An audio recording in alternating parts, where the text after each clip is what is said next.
આપણે કેવું ભોજન કરાય ને કેવું ન કરાય, એ વસ્તુ નક્કી થયા પછી કોનું કરાય ને કોનું ન કરાય એ નક્કી થાય. તો ભગવાન શ્રી હરિ બોલે છે કે જેવું તેવું અન્ન અપવિત્રપણે બનાવેલું જમવાથી માણસનું મન દૂષિત બને છે. આહાર અશુદ્ધ થાય એટલે વિચાર પણ અશુદ્ધ બને. સૃષ્ટિના તમામ પ્રાણીઓની ઉપર નજર કરીએ, આપણા સંસ્કૃતિનું મોટું સૂત્ર છે અન્ન તેવું મન. માણસ જેવું અન્ન જમે એવું જ એનું મન થાય. તો પ્રાણીઓની અંદર મુખ્યત્વે બે ભેદ દેખાય છે.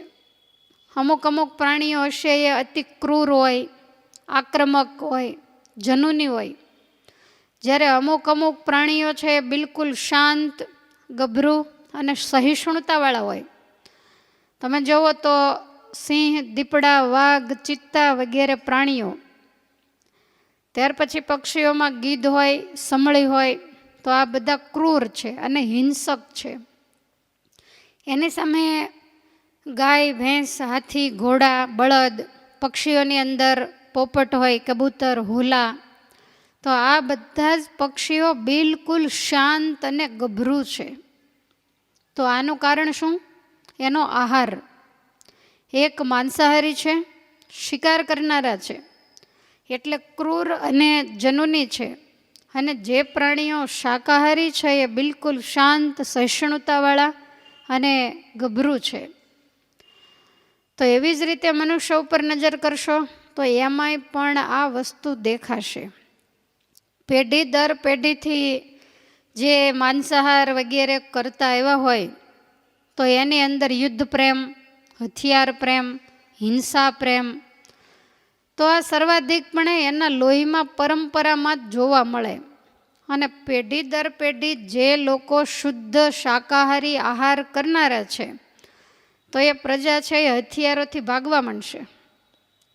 કારણ કે આ એના આહારનું પરિણામ છે.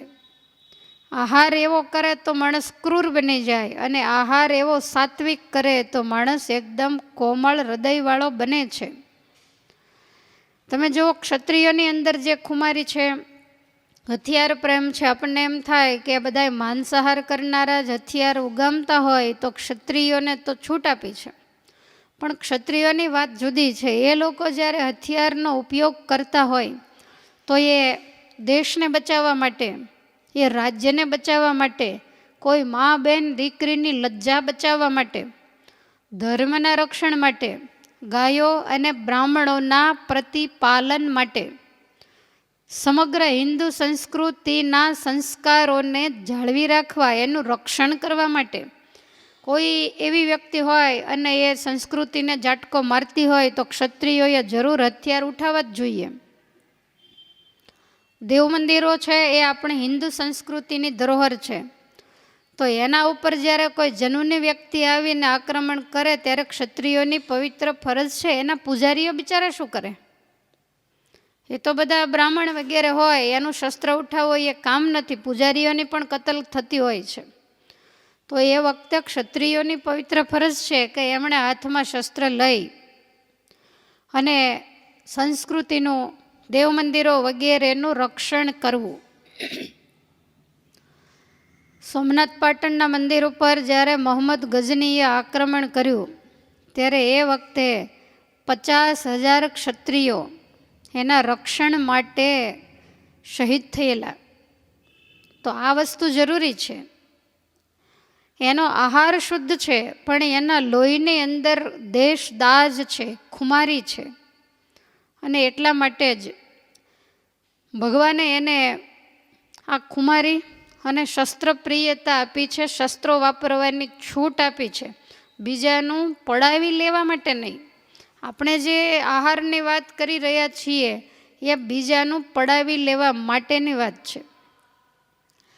સેંકડો વર્ષો પહેલાંના ઇતિહાસના પાના ખોલી અને જોશો તો કોઈ પણ જગ્યાએ તમને એવું જાણવા નહીં મળે કે ભારતની પ્રજાએ કોઈ પણ વિદેશના રાષ્ટ્ર ઉપર આક્રમણ કર્યું હોય.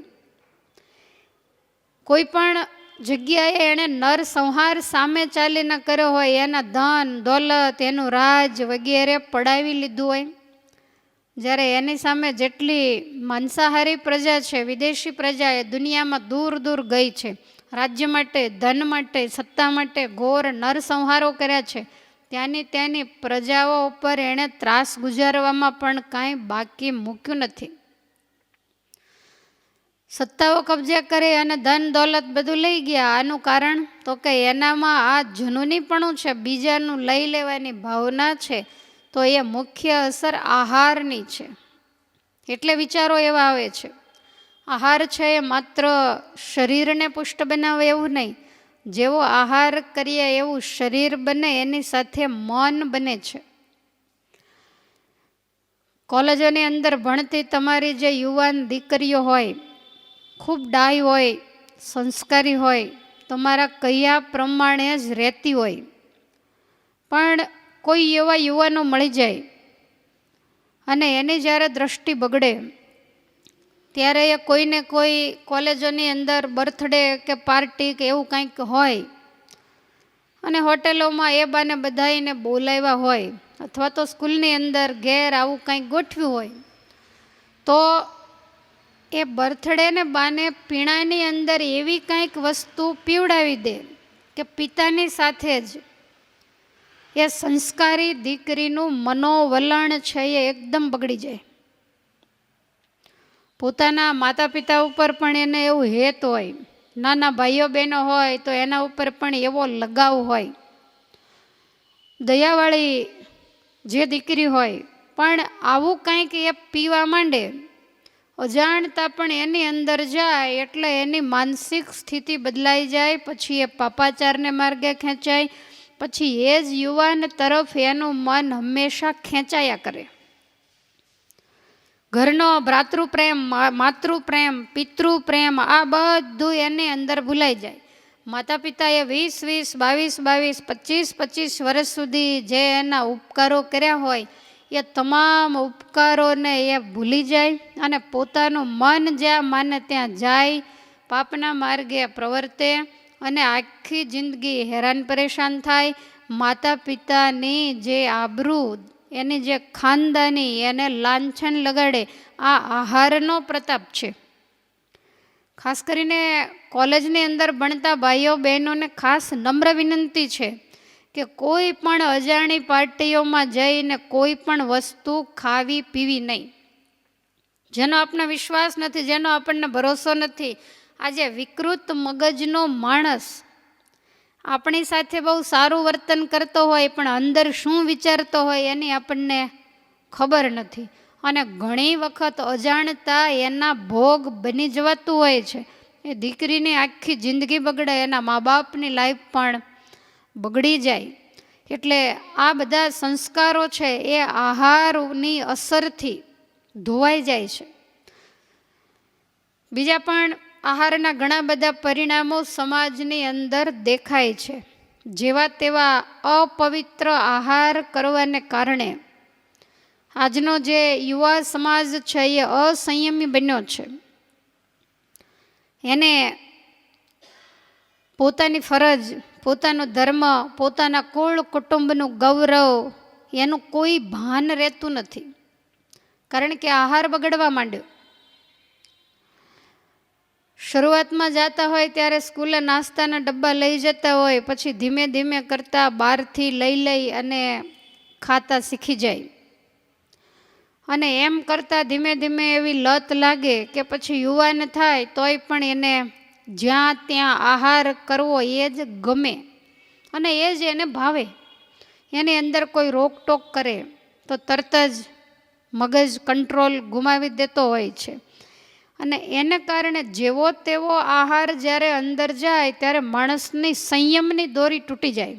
પછી વિચારો ઉપર એ કંટ્રોલ રાખી શકતો નથી અને છેવટે એ આહાર એને ચારિત્ર ભ્રષ્ટ કરે છે. વડીલોની સાથે બેમર્યાદ વર્તન કરનારા પણ થઈ જાય આહારને કારણે. જેવું તેવું તામસી બહાર જમીને આવ્યા હોય અને વડીલો કંઈક હિતની બે વાત કહેતા હોય તો આને ગમતું નથી, માન્યામાં આવતી નથી, એની સામે મર્યાદા તોડી અને બોલવા માંડે. વળી સાથે સાથે આ જે આહાર છે એ આજના માણસને નાસ્તિક બનાવે છે. એને પરમાત્મામાં આસ્થા રહેતી નથી. દુનિયાની અંદર જે નાસ્તિક માણસો હોય એની જ સામે હંમેશા એની નજર હોય કે આ પરમાત્માને નથી માનતા, આ કાંઈ સત્સંગ, ભજન, ભક્તિ, આહાર વિહારની પવિત્રતા કંઈ નથી રાખતા, છતાંય બધા સુખી છે. પછી એની આવી અવળી વિચારધારા થઈ જાય. જે જોવાનું હોય એ ન જોવે અને જે નથી જોવાનું એના તરફ એની નજર હંમેશા મંડાયેલી રહે. એટલે નાસ્તિકતા આવી જાય, પરમાત્માને માનતો બંધ થઈ જાય અને એને કારણે ધીમે ધીમે અનેક પ્રકારના વ્યસનો આવે. પોતાના પરિવારની જે ખાનદાની છે એને પછી માણસ નેવે મૂકે છે. શાસ્ત્રો, સંતો, બ્રાહ્મણો એનો દ્રોહ કરતો થઈ જાય અને આહારને કારણે જ માણસ ખોટું બોલતો પણ થઈ જાય છે, અસત્યવાદી બનતો જાય. તો આ બધા જ પરિણામ આહારના છે. એટલે મહારાજે આહાર શુદ્ધિ ઉપર વજન મૂક્યો છે. વચનામૃત, ગીતા, ઉપનિષદ વગેરે શાસ્ત્રોની અંદર આહાર ઉપર ખૂબ ચર્ચાઓ થયેલી છે. ગઢડા પ્રથમ પ્રકરણનું 18મું વચનામૃત મહારાજે પંચ ઇન્દ્રિયોના આહાર ઉપર ખૂબ છણાવટ કરી છે. મહારાજ કે ભગવાનના ભક્તના હૃદયમાં વિક્ષેપો થાય છે. અંતઃકરણ, મન, ઇન્દ્રિય, બુદ્ધિ, ચિત્ત આ બધું સ્થિર રહેતું નથી. ભગવાનના ભજનની અંદર આળસ, તંદ્રા આવું બધું થાય છે. ભગવાનનું ભજન કરવામાં મનને કંટાળો આવે છે. આનંદપૂર્વક એ પરમાત્મામાં જોડાઈ શકતો નથી. અમુક મર્યાદાઓને કારણે પરાણે કથાઓની અંદર બેસાતું હોય, ધ્યાન ભજનમાં બેસાતું હોય. તો આ બધાનું કારણ શું છે? તો મહારાજે પોતે જ એનો નિર્ણય આપ્યો કે એમાં અંતઃકરણનો વાંક નથી, જાજો વાંક તો પંચ જ્ઞાનેન્દ્રિયોનો જ છે. પછી મહારાજે એની વિગત બતાવી અને એમાં પહેલી જ વસ્તુ આહાર શુદ્ધિ બતાવી. મહારાજ કે આ જીવ જે નાના પ્રકારના ભોજન જમે છે તે ભોજન પ્રત્યે સ્વાદ જુદા જુદા છે અને જેવા એના સ્વાદ છે એવા એના ગુણ પણ છે. કારણ કે ભોજન રાજસી પ્રકારનું હોય, તામસી પ્રકારનું હોય અને સાત્વિક પણ હોય. તો જેવું ભોજન કરે એવા એનામાં ગુણ પ્રવર્તે છે. શરીરની અંદર અને મન ઉપર એની અસર થાય છે. મહારાજ કહે છે કે લીલાગર ભાંગ પીવે તો ભગવાનનો ભક્ત હોય તોય પણ લીલાગર ભાંગના કેફે કરીને એને પોતાના વર્તમાનની ખબર નથી રહેતી અને ભગવાનનું ભજન કરવાની ખબર પણ રહેતી નથી. તો એવી રીતે અનંત પ્રકારના જે આહાર એના ગુણ પણ આ લીલાગર ભાંગની જેમ અનેક પ્રકારના છે. મહારાજ કે એનો ગણતાય પાર આવે એવું નથી. માટે જેવા ભોજન જમે તો એવું એનું અંતઃકરણ થાય છે. અતિ સાત્વિક વૃત્તિના જે વ્યક્તિ હોય એનું ભોજન જોજો હંમેશા સાત્વિક હશે. માટે મહારાજ કે પંચ વિષયને સમજ્યા વિના ભોગવશે. મહારાજે તો બધી ઇન્દ્રિયોના આહાર વિશે વજન મૂક્યો છે, પણ આપણે તો માત્ર ને માત્ર એક ખોરાક વિશે જ જાણવાનું છે. આ શ્લોકમાં મહારાજે એના ઉપર જ પ્રકાશ પાડ્યો છે કે અપવિત્ર એવું અન્ન ક્યારેય પણ જમવું નહીં. તો મહારાજ કહે છે કે પંચ વિષયને સમજ્યા વિના ભોગવશે. સાર અસારનો જે વિભાગ નહીં કરે તો નારદ સનકાદિક જેવો હશે એની બુદ્ધિ પણ ભ્રષ્ટ થઈ જશે. તો દેહાભિમાની હોય ને એની બુદ્ધિ ભ્રષ્ટ થાય એમાં તો શું કહેવું. ગમે એવો ઊંચી સ્થિતિને પામેલો સાધક હશે છતાં પણ એ સાધનાના માર્ગેથી પડી જશે. કારણ કે આ ભોજનની અસર જ એવી છે. કેવા પ્રકારનું છે, કોણે બનાવ્યું છે, કોના હાથે આપણે જમીએ છીએ, આ બધી એના ઉપર અસર થાય છે.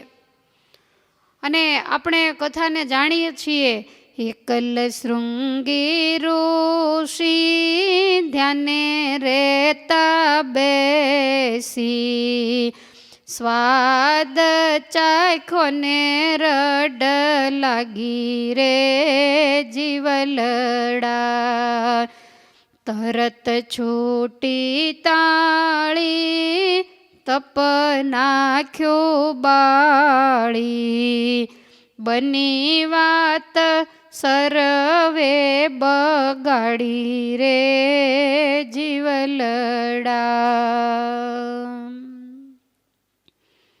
જેને સ્ત્રી પુરુષનું પણ ભાન નથી, પવિત્ર ઋષિને ત્યાં જન્મેલા, ઋષિના હાથ નીચે જ જેનો ઉછેર થયેલો, પણ આહારની એટલી જબરજસ્ત એના ઉપર અસર થઈ કે જેને કારણે સ્ત્રી પુરુષનું ભાન નહોતું એવી વ્યક્તિએ એક સામાન્ય નર્તકીના હાથનું ભોજન લીધું. ભોજન તો સારું જ હશે, પણ કોના હાથે લીધું છે? કારણ કે પાપીના સ્પર્શવાળું એ ભોજન પણ માણસની બુદ્ધિને ભ્રષ્ટ કરે છે. અને એ ભોજન કરતાની સાથે જ એનો સ્પર્શ કર્યો, એની સાથે ગયા અને રોમપાદ રાજાના રાજ્યમાં એની કન્યાને પરણ્યા. જેને ખબર નહોતી સ્ત્રી કોને કહેવાય, એણે ગૃહસ્થાશ્રમ માંડ્યો અને બુદ્ધિ ભ્રષ્ટ થઈ. એટલે મહારાજ કહે છે કે પંચ ઇન્દ્રિયોના જે વિષય છે એને ભોગવવામાં ખૂબ ધ્યાન રાખવું. મહારાજ કે યોગ્ય અયોગ્યનો વિચાર કર્યા વિના પંચ ઇન્દ્રિયોને જે મોકળી મૂકશે તો એનું અંતઃકરણ ભ્રષ્ટ થઈ જશે. અને પંચ ઇન્દ્રિયો દ્વારે જીવ જે આહાર કરે છે, આહાર જો શુદ્ધ હશે તો અંતઃકરણ શુદ્ધ થશે, અને અંતઃકરણ શુદ્ધ થશે તો ભગવાનમાં એની વૃત્તિ રહેશે. માટે આધ્યાત્મિક માર્ગે જેને ચાલવું છે એને આહાર શુદ્ધિ ખૂબ જરૂરી છે. એક ઋષિ ધ્યાન કરે છે, એના આશ્રમે રાજા આવ્યા. જંગલમાં ફરવા નીકળ્યા હશે અને ખૂબ તૃષા લાગી, અને રાજાએ આવીને નજર કર્યું તો ઋષિ તો ધ્યાનસ્થ અવસ્થામાં બેઠેલા, બાજુમાં એની તુંબડી પાણીથી ભરેલી પડી છે.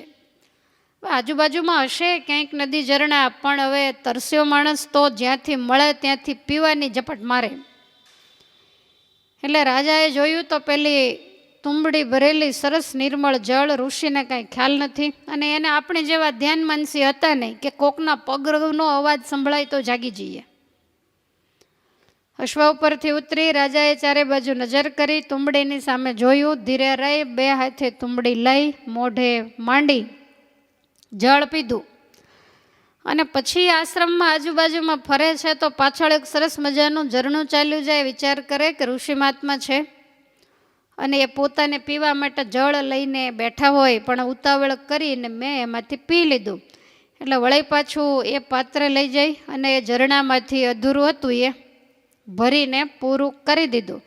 ઋષિની પાસે મૂકી અને રાજા પોતાના રાજ્યમાં ગયા. માથેથી મુકુટ ઉતારી અને જ્યાં ડોલિયા ઉપર બેઠા ત્યાં રાજાને વિચાર માંડ્યા આવવા કે શું આ બધું રાજ કુટુંબ પરિવાર સ્ત્રી ધન માલ મિલકત, બસ આની પાછળ જ જિંદગી બરબાદ કરી નાખવાની. એના કરતાં જંગલના ઋષિમુનિઓ કેટલા સુખી કે એ આત્માનું કલ્યાણ કરવા માટે, નિજ આત્મકલ્યાણના સ્વાર્થની સિદ્ધિ માટે બધું છોડી અને વનમાં જઈ અને કેવા ભગવાનનું ભજન કરે છે.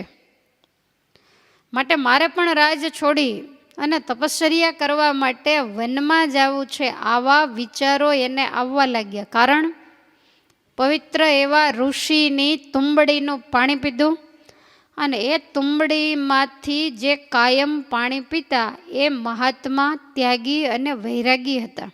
એટલે આને ત્યાગ અને વૈરાગ્યના વિચારો આવવા લાગ્યા.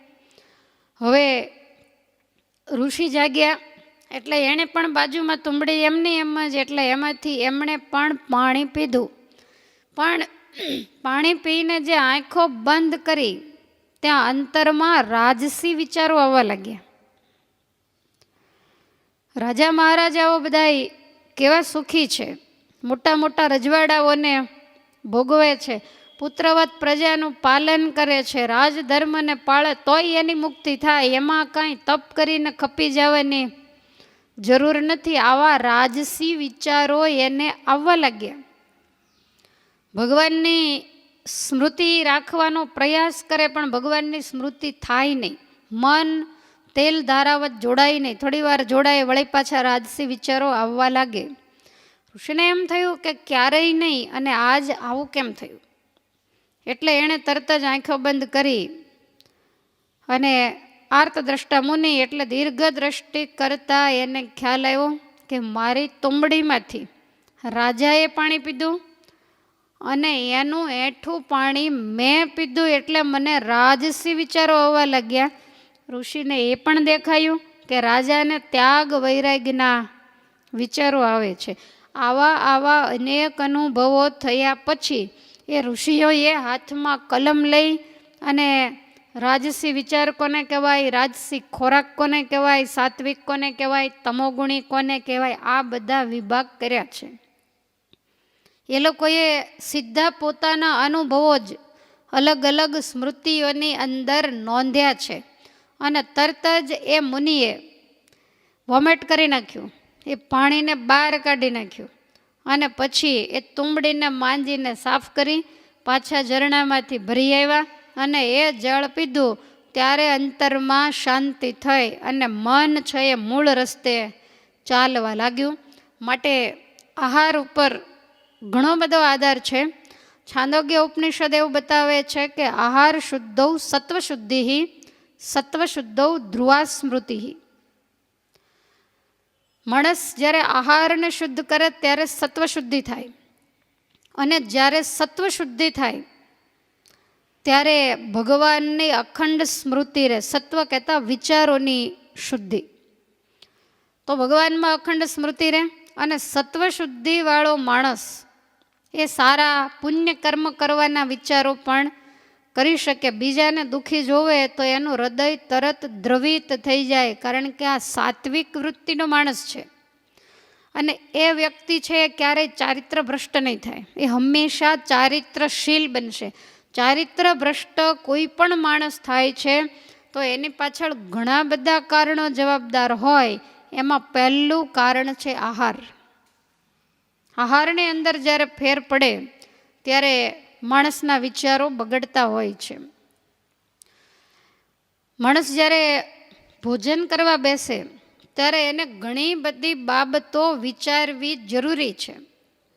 જે ભોજન બનતું હોય એ કઈ જગ્યાએ બને છે, એને કોણ બનાવે છે, પછી બન્યા પછી એને કોણ પીરસે છે, ભોજનની અંદર કઈ કઈ વસ્તુઓનો ઉપયોગ થયેલો છે, એ ખાદ્ય છે, અખાદ્ય છે, આ પણ જોવું જરૂરી છે. અને એ ભોજન કેવા પાત્રોની અંદર બને છે, એની બરાબર સફાઈ થાય છે કે કેમ, તો પવિત્રતા કેવી છે, એ બધી જવાબદારી ભોજન ઉપર છે. એટલે ભોજન કરતાં પહેલાં આ બધી વસ્તુનું ધ્યાન રાખવું જોઈએ, કારણ કે દરેકની અસર છે એ મન ઉપર થાય છે. ભોજન છે એને એક પ્રકારનો યજ્ઞ કહેવામાં આવે. એટલે તમે જોજો, બ્રાહ્મણો પહેલાં ભોજન જ્યારે કરતા ત્યારે ભોજન પૂર્વે વૈદિક મંત્રોચ્ચાર કરે, પછી પ્રોક્ષણ કરે, બે હાથ જોડી અને ભોજનની થાળીને પગે લાગે, પછી એમાંથી એક ગ્રાસ અલગ કાઢી અને તર્પણ કરે. દેવતાઓની સ્મૃતિ સાથે ભોજનને ગ્રહણ કરે. ભગવાન શ્રી હરિએ પણ કેવી સરસ પ્રથા પાડી. સંતોની પંક્તિ થાય એટલે પહેલાં ધૂન થાય, ભોજન પીરસાય ત્યાં સુધી નારાયણ ધૂન થાય, એટલે કે વૃત્તિ ભગવાનમય બને અને પછી ભગવાનની સ્મૃતિ સાથે ભોજન થાય. તો આ મહારાજે બહુ વૈજ્ઞાનિક કારણ વિચારીને આ પ્રથા પાડી છે, એટલે એની જીવનમાં બહુ મોટી અસર થાય છે. હવે બહાર જ્યાં જ્યાં ભોજનો કરાતા હોય છે, પછી એ કોઈ લગ્નની પાર્ટીઓ હોય, લગ્નના ફંક્શનો હોય, કોઈના જન્મદિવસની પાર્ટીઓ, અત્યારે તો તમારે ઘર કરતાં બધાઈને હોટેલનો મહિમા વધી ગયો છે, એટલે ત્યાં ખાસ વિશેષ કરીને રાખતા હોય. સગા સંબંધીઓના નાતે લાજે શરમે પણ તમે જતા હો છો. જવું જરૂરી હોતું નથી, પણ છતાંય તમે જતા હો છો. જાઓ એનો વાંધો નહીં, ત્યાં જઈને ભોજન કરો એનો પણ વાંધો નહીં, પણ આટલી વસ્તુને ધ્યાનમાં રાખવી બહુ જરૂરી છે. જે વસ્તુ હું બતાવું એ બધી વ્યવસ્થિત હોય તો ત્યાં ભોજન કરવામાં કોઈ દોષ નથી. પહેલાં તો એનું સ્થાન પવિત્ર હોવું જોઈએ. તો એ કોઈ સારા પવિત્ર ગંગાજીના કિનારે, અથવા તો કોઈ સંતો મહંતોના આશ્રમમાં, અથવા તો કોઈ દેવ મંદિરમાં આવું બધું હોય છે. બીજું કે ત્યાં માત્ર ખાદ્ય વસ્તુ જ બને છે કે મહારાજે જેનો નિષેધ કર્યો છે એ અખાદ્ય વસ્તુઓ પણ રસોઈમાં બને છે. આનો તપાસ કરવો જરૂરી છે, કારણ કે તમે ભલે ખાદ્ય વસ્તુ જ જમતા હો, પણ વાસણો ત્યાં અલગ હોતા નથી. એના સુધારવાના ચપ્પાઓ વગેરે હોય, હલાવવાના ચમચા વગેરે હોય, તો એ તો તમારા મગજમાં ધર્મનિષ્ઠા છે એટલે તમે એવું વિચારો કે વાસણ આમ હશે, ચમચા અલગ રખાય આતે. એ લોકોને એવું કંઈ હોતું જ નથી. આપણે કહેતા હોઈએ કે ભાઈ આપણે જૈન ડીશ મંગાવીને જમીએ, તો એની અંદર મૂર્તિમાન અખાદ્ય વસ્તુ ન આવે, પણ આડકતરી રીતે તો એની અંદર આવે જ. એની એ જ વસ્તુ નાખી અને તેલમાં કાંઈ પણ તળ્યું હોય, પછી પાછા એ વસ્તુ વગરનું એના એ જ તેલમાં, ત્યાં કોઈ બે કડાયા અલગ રાખવામાં આવતા નથી. એના ચમચા, એના વાસણો એ પણ કાંઈ અલગ રાખવામાં, ખાદ્ય વસ્તુ ચણાના લોટમાં નાખી અને પછી એની કોઈ પણ વસ્તુ બનાવી, પછી એ વસ્તુ નાખ્યા વિના બનાવાય તો એમાં કંઈ તપેલા ધોવા એ લોકો માટે જરૂરી હોતા નથી. એટલે વાસણો બધા એકના એક હોય. પછી એની સામે એ પણ તમારે તપાસ કરવી. તમારે જઈને તપાસ કરી લેવી કે ભાઈ તમે વાસણો અલગ રાખો છો. પછી ત્યાં ભોજન કરવા આવનારા બધા સજ્જનો અને મહાપુરુષો જ હોય છે. દુરાચારી, પાપી એવા કોઈ પણ વ્યક્તિઓ ભોજન કરવા માટે આવતા હોય તો આ તપાસ કરવી. પછી એ તપાસ કરવી કે ત્યાં હોય, પછી એના વાસણો જ્યાં સાફ થતા હોય ત્યાં જોઈ લેવાનું કે પવિત્રપણે સાફ કરે છે કે મોટો એક પાવડરના પાણીનો બ્રહ્મકુંડ ભર્યો હોય, એની અંદર બોળીને બધાય બહાર. પાવડરનું પાણી હોય એટલે સહેજે ચોખ્ખા તો થઈ જાય, પણ એ પવિત્ર ક્યારેય પણ થતા નથી. તેના કોઠારોની તપાસ કરવી. એની અંદર અનાજ હોય, કઠોળ હોય, અનેક પ્રકારના લોટ હોય, મસાલાઓ હોય, તો આ બધું બરોબર સાફ થાય છે કે જીવ જંતુ સહિત એમનું એમ જ ઉપયોગ કરવામાં આવે છે. ત્યાર પછી એ તપાસ કરવી કે બહારથી આવતા શાકભાજી એને બરોબર ધોવામાં આવે છે, એને બરોબર જોવામાં આવે છે કે ત્યાં ફોલવામાં આવે છે. એટલે આટલી બધી તપાસ કરી શકો એવું છે ખરું? અને કરો તો એમાં તમે સક્સેસ જાઓ. એટલે આપણે તો કેવું કર્યું છે કે આંખો બંધ રાખીને જે હોય તે જોઈએ તો ઉપાધિ થાય ને જોવાનું જ નહીં, જે આવે એ બધું ગોડાઉનની અંદર ભર્યા જ કરવાનું. પછી તમે એવી આશા રાખો કે અમારા બાળકો છે ખૂબ સારા સજ્જન બને, ભગવાનના ભક્ત બને, અમારા બાળકો સાધુ બને. હવે આચાર વિચાર પવિત્ર ના હોય ને પરણે ધક્કાવીને લાલચ આપીને સાધુ બનાવવા મોકલ્યા હોય તે બેને લેતા આવે, ત્યાં રહે નહીં. કારણ કે પહેલેથી આપણે એનામાં આવા સંસ્કારો નથી પાડ્યા. હવે તમે જ્યારે યુવા સમાજ છે એ ક્યાંય પણ બહાર જમવા માટે જાય ત્યારે બાળકો ઘરે રહેતા હોય, એ પણ તમારી સાથે, એટલે એ તો બચપણથી જ ત્યાં જમતા શીખી જાય. એટલે એને તો એમ જ થાય કે આ તો આપણી પરંપરા છે, આપણા જન્મ્યા ત્યારથી તો આપણા માતા પિતા બહાર જમે છે.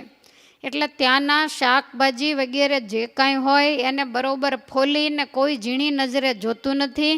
એ લોકો ધંધા લઈને બેઠા છે, એ આવું બધું કરવા બેસે તો એને પોસાય પણ નહીં. અને એના એ જ ત્યાંના જે હોટેલોના માલિક હશે એ ઘેરથી ટિફિન લાવીને જમતા હશે. એટલે આ બધું તમે ધ્યાન રાખો. ત્યાં વાસણો માંજે છે કઈ રીતે, કેવા કેવા છે, આ બધું ધ્યાન રાખ્યા પછી તમારે જમવાની છૂટ. આ બધું બરોબર હોય તો કોઈ વાંધો નથી. તો મહારાજે કહ્યું કે એમાં ધર્મ ભ્રષ્ટ થવાતું નથી. તમે વિચારો કેવા વાસી મસાલાઓ હોય, આજના ખમણ હોય એવું લાગે કે ઉતરી જશે, પછી એની અંદર મસાલા નાખીને એને ડોઈને ચટણીઓ બનાવવામાં આવતી હોય, એની અંદર એવા ચટપટા કેમિકલો વગેરે નખાતું હોય કે જેથી કરી અને જીભને ગમે. તો એવા વાસી મસાલાઓ ત્યાં વપરાતા હોય. હવે એ લોકોને કંઈ કેટલા માણસ જમવા આવશે, આ કંઈ વેવાઈનું ઘર થોડું છે તો કંકોત્રી લખી હોય એટલા જ આવે, ત્યાં તો એમને ચાલુ જ હોય. તો રસોઈ બનતી હોય ને પછી કદાચ વધી હોય તો એ લોકો કાંઈ ફેંકી દેતા નથી. કોઈને કોઈ રીતે આડકતરી રીતે આપણને જે વસ્તુ ખવડાવતા હોય છે, ત્યાં તેલ, દૂધ, પાણી, આ વસ્તુ કોઈ પણ ગાળવામાં આવતી નથી કે બધે ગાળીને જ વપરાતું હોય. ત્યાં રસોઈ બનાવનારા અને પીરસનારા એ વ્યસની તો નથી ને, એને પીવાની માવા તમાકુ ચોળવાની ટેવ તો નથી ને. આ પણ જોવું પડે, જ્યાં ત્યાં પિચકારે મારતા જાય. હવે એ લોકો મમતી બાંધીને રસોઈ બનાવતા હોય, એ બોલતા જાય, ચારે બાજુ થૂકતા જાય, કોને ખબર તેલ આવ્યું છે કે નથી આવ્યું એની ખાતરી એમાં નહીં કરતા હોય. પણ આપણે ઊંડા નથી ઉતરતા અને બહારનો સીધો ચટાકો અને સુગંધ જોઈએ છીએ ને, એટલે માણસને બીક લાગતી નથી. અને એટલે માનસ બધાયના વિકૃત બનતા જાય છે. તમે જોજો તમારા બાળકો પણ તમારું નહીં માને, એકદમ ચીડિયા થઈ જશે. કારણ કે આવું ક્યારેક ક્યારેક આવી ગયું હોય, એની અસર એ બાળકોના લોહીમાં રહી જતી હોય છે. હવે ત્યાં રહેનારા વ્યક્તિ કહેતા પીરસનારા હોય અથવા તો ભોજન બનાવનારા હોય, તો એ વ્યક્તિઓ ધર્મભ્રષ્ટ, ચારિત્ર ભ્રષ્ટ, વિચાર ભ્રષ્ટ તો નથી ને. આ તપાસ કરવા કેમ જવું? પાપી લોકો દ્વારા તો આવું કંઈ બનાવવામાં નથી આવતું ને. હવે આટલી તપાસ કરી લીધી પછી તમે આરામથી ત્યાં જમી શકો છો. તમે વિચાર કરો, મહાભારતનો પ્રસંગ બિલકુલ અજાણ્યો નથી. ભીષ્મ દાદા જેવી હસ્તી આખા મહાભારતની અંદર નજર નાખીએ તો હું એવું માનું છું કે ભગવાન દ્વારકાધીશ પછીનો બીજો નંબર મહાનતામાં ભીષ્મ દાદાનો આવે. યુધિષ્ઠિર હોય, અર્જુન હોય, બલરામજી હોય, બધા એક બાજુ બેસી રહે. આટલી જબરજસ્ત હસ્તી, કાળ જેની આજુબાજુમાં આટા મારે, એની મરજી વિના કાળ એની નજીક પણ ન આવી શકે.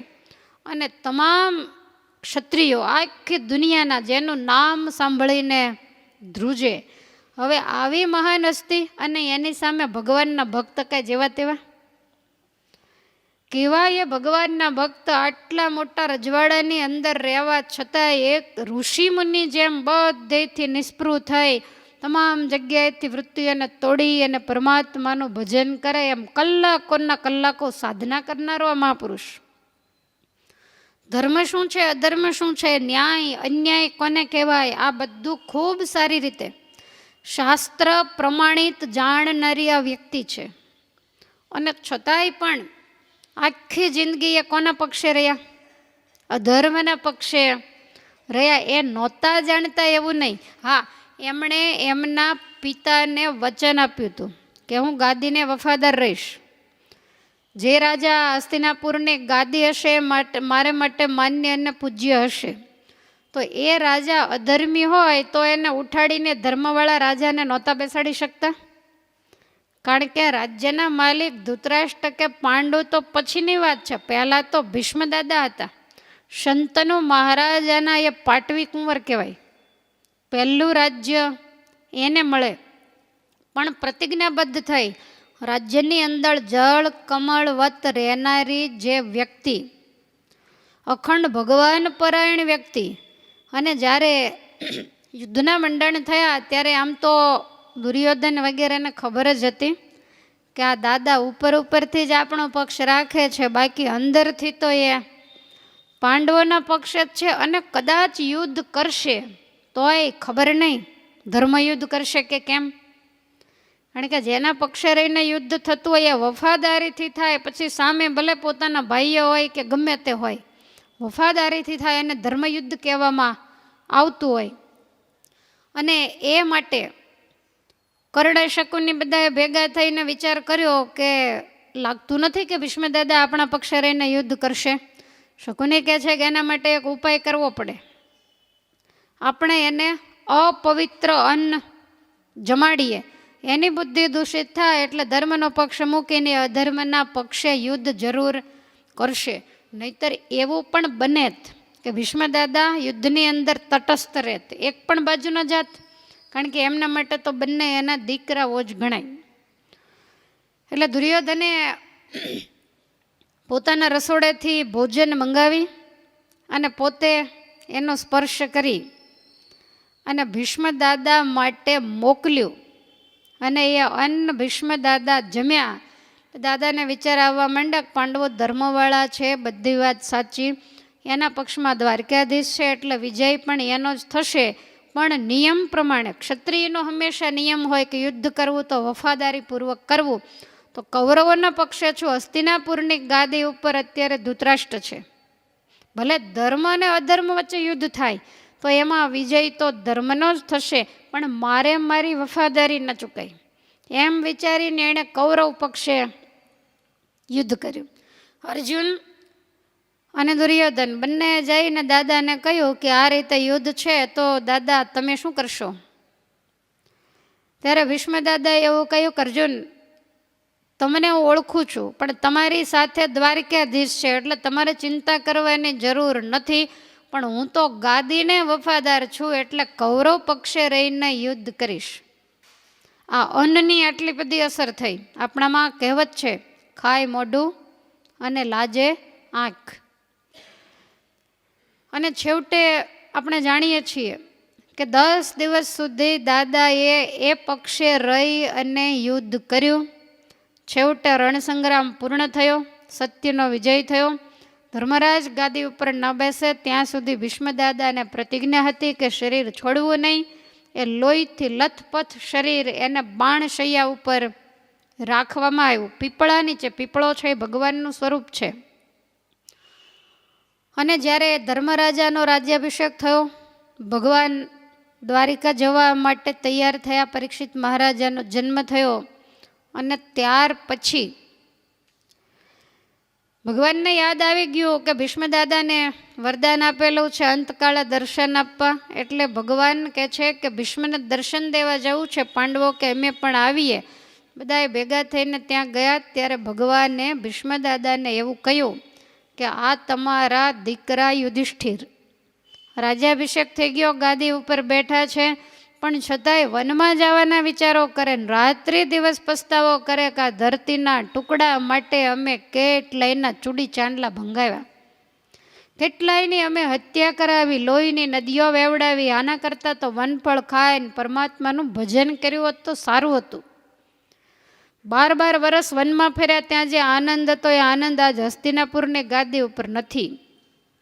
ભીષ્મ દાદા હસતા હસતા કહે છે કે હે પરમેશ્વર, તમે જેની સાથે રહેતા હો તો તમે કંઈ સમજાવવામાં બાકી મૂક્યું હોય?